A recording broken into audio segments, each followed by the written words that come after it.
መድብል በነገራችን ላይ አንድ የማታውቀውን ሚስጥር ልንገርህ። እባክህ አፍህን ዝጋ።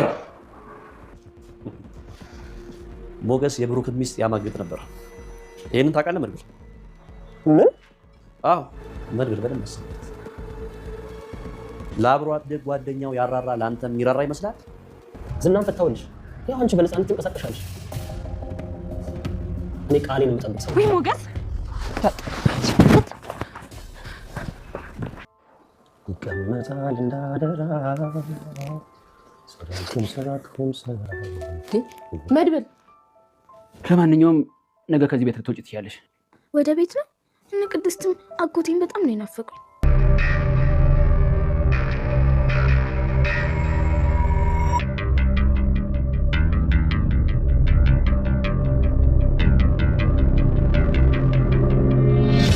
ድረሱልኝ ሰዎች፣ አመመኝ።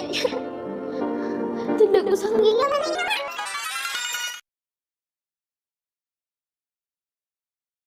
ዝና መድብልና ሞገስን አጣላቸው። ሁሉንም ነገር የማህሌትንና የሞገስን ግንኙነት በሙሉ ሚስጥሩ ሁሉ ዘረገፈው።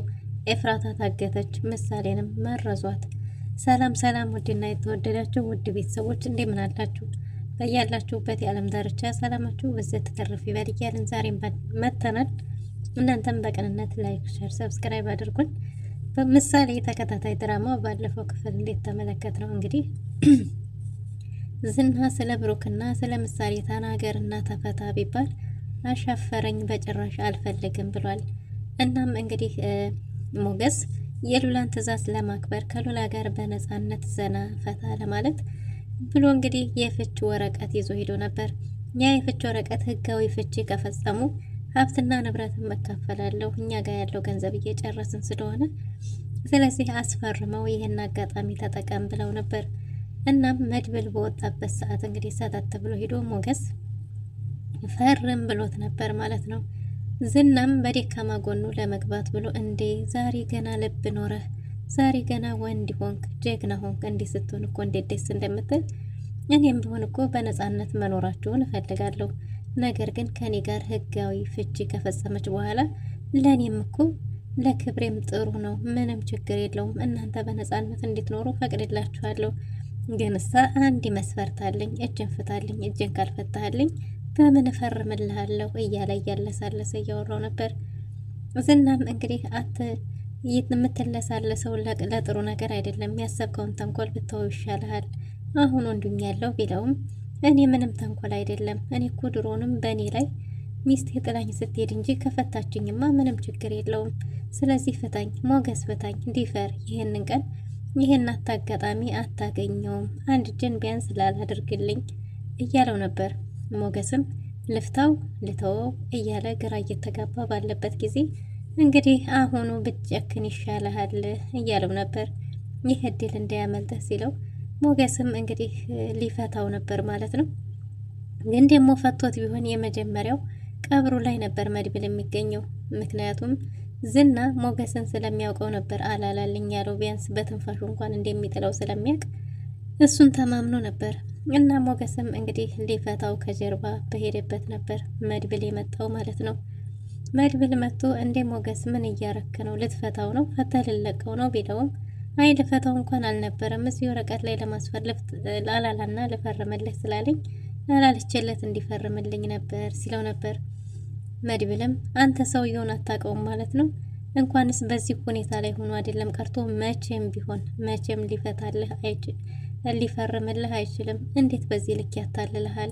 እንዴት በዚህ ልክ ይጫወትብሃል? ቂል ያደርግሃል ሲለው ሞገስም እኔማ እንደዛ ብዬ ልፈታው አልነበረም፣ ይቅርታ መድብል፣ ይቅርታ፣ እንድትከፋ አንተን ለማስከፋት ፈልጌ አይደለም ቢለውም እንዴት ነው አንተ ልፈታው የምትሞክረው? እሱን ወንድሜስ ምሳሌስ እንዴት እነሱን አላሰብካቸውም?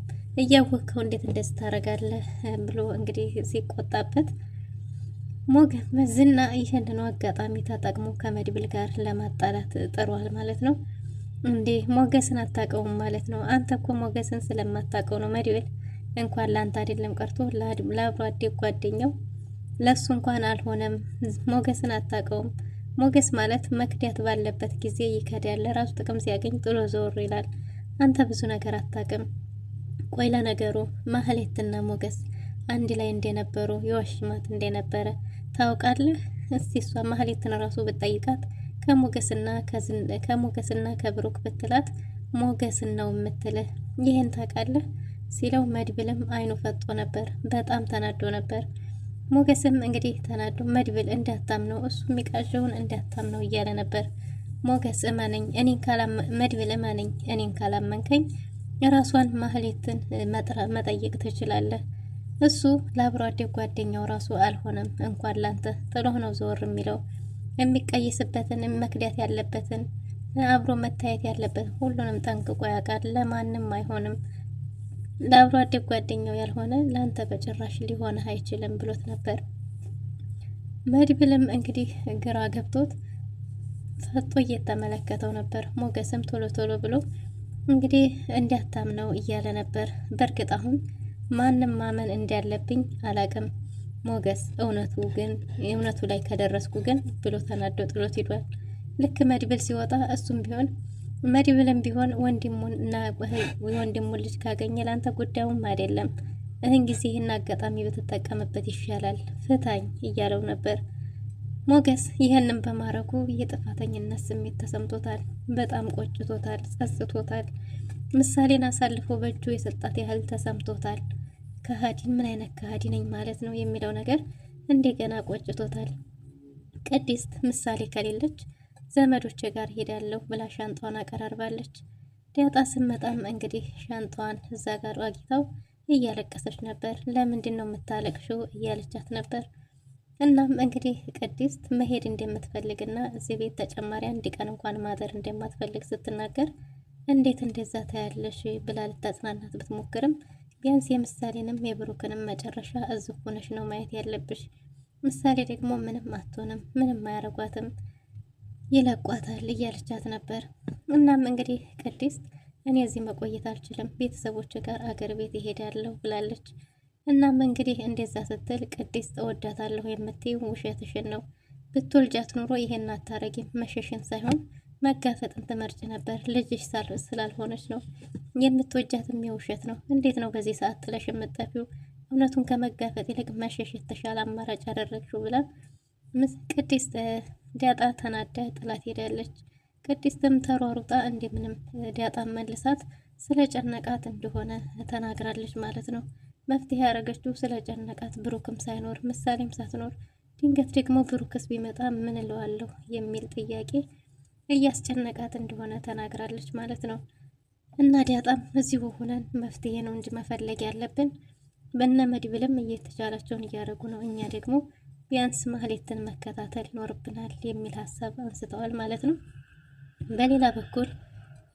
በሌላ በኩል መድብል ኤፍራታን አንድ ነገር እንድትስማማ አድርጓታል።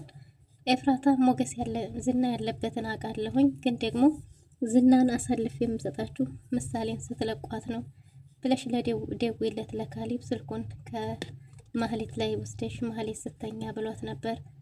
አይኔ ችግር ውስጥ ገብቻለሁ፣ በቂ ችግሩ ላይ ነው ያለሁት፣ ከዚህ በኋላ ምንም አይነት ችግር አልፈልግም ብትለም እንግዲህ መድብልም እኔ እኮ ገንዘብ እሰጥሻለሁ፣ እኔ መታመን ላለብኝ ቃሌን እጠብቃለሁ፣ ስለዚህ ምንም አይነት ችግር አይገጥምሽም፣ ቃል እገባልሻለሁ።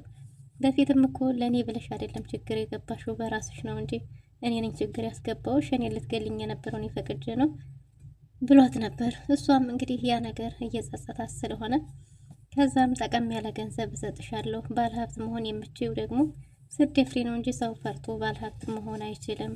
እናም እንግዲህ ይሄን ነገር ካደረግሽ በታማኝነት እኔ ደግሞ ምንም ችግር እንደማይገጥምሽ ቃል እገባልሻለሁ፣ ገንዘቡንም እሰጥሻለሁ፣ ግን ደግሞ ማህሌት ሳታቅ ብሏታል። ኤፍራታ በሳንቲም ስለማትጨክን እንግዲህ እየፈራችን ቢሆን በሀሳቡ ተስማምታለች ማለት ነው። እናም መድብልም እንግዲህ በሙሉ ልቡ አምኗታል። ዳጣና ቅድስትም ማህሌትን እየተከታተሉ ለረጅም መንገድ ሂደው ነበር። ግን ደግሞ ማህሌት ነቅታባቸዋለች። እነሱ ያልነቃች መስሏቸው ቢከተሏትም እሷ ግን ረጅም ርቀት እንግዲህ ሂደው ድንገት ከኋላ ታጥፋ ይዛቸዋለች ማለት ነው። እናም ምሳሌ የያዛትን ሰው ቢያውቁ ኖሮ እንኳን እሷ አይደለም ቀርታ ወደ ስራው መከታተል ለራሳቸውም የሚሸሹ እንደነበር፣ በጣም አስፈሪና ከባድ ሰው እንደሆነ ነግራቸዋለች ማለት ነው። እና ዳጣም እሷ ብቻዋን ብትሆን ማረጋት ናቅ ነበር፣ ግን ደግሞ እንመለስ ሌላ ጦስ እንዳንሆን ብላ ተመልሰዋል ማለት ነው። እናም መድብል ወደ ቤት ተመልሶ እርግጠኛ ሆኖ ነገ ምሽት ምሳሌ ከኛ ጋር ትሆናለች ብሎ ለቅድስት ቃል ገብቶላታል። እየቀለድክ ነው ወይስ የእውነትህን ነው ብትለውም እውነቱን እንዲሆንና ነገ ምሽት ግን ምሳሌ አብራቸው እራት ላይ እንደምትኖር ተናግሯል ማለት ነው በእርግጠኝነት። ምሳሌ ቅድስትም ደስ ብሏታል። ቅድስት ማህሌትን በአጋጣሚ እንዲያገኟት ነገር አድርጋ አውርታለች ማለት ነው። ዳጣ ግን ለሞገስ የተፈጠረውን ሁሉ ስትነግረው ይህኛውን ችግር ሳንወጣው ደግሞ ሌላ ችግር ልትፈጥሩ ነው ወይ? እንዴት ብቻችሁን ታገኟታላችሁ ብሎ ተቆጥቷል ማለት ነው። ቢያንስ እናንተን ቢወስዷችሁ ደግሞ ይህንኛውን የገባንበትን ሳንወጣ እንዴት እንደዛ ታረጋላችሁ ብሎ ዳጣን ተቆጥቷታል። ዳጣም ደግሞ ቁጭ ብሎ ላለመጠበቅ ቢያንስ ያገዝናችሁ ስለመሰለን ነው የሚል ሀሳብ አቅርባለች ማለት ነው። ኤፍራታም የተጠየቀችውን ለማድረግ እንግዲህ ምሽት ላይ ማህሌት በተኛችበት በአይኗ አሻራ ስልኳን ፈታ የሰውየውን ስልክ ወስዳለች። የሰውየውም ስልክ ወስዳ ስትደውልለት አሁንም በዛቻ አስፈራርቷታል። እሷም ደግሞ ዝና ያለበትን ቦታ እንዲያወቀችና ግን ደግሞ ዝና ያለበትን ቦታ መጠቆም የምችለው እነሱ ለምሳሌን ሲለቋት እንደሆነ ተናግራ መስፈርት አቅርባላቸዋለች ማለት ነው። በዚህ ተስማምተዋል።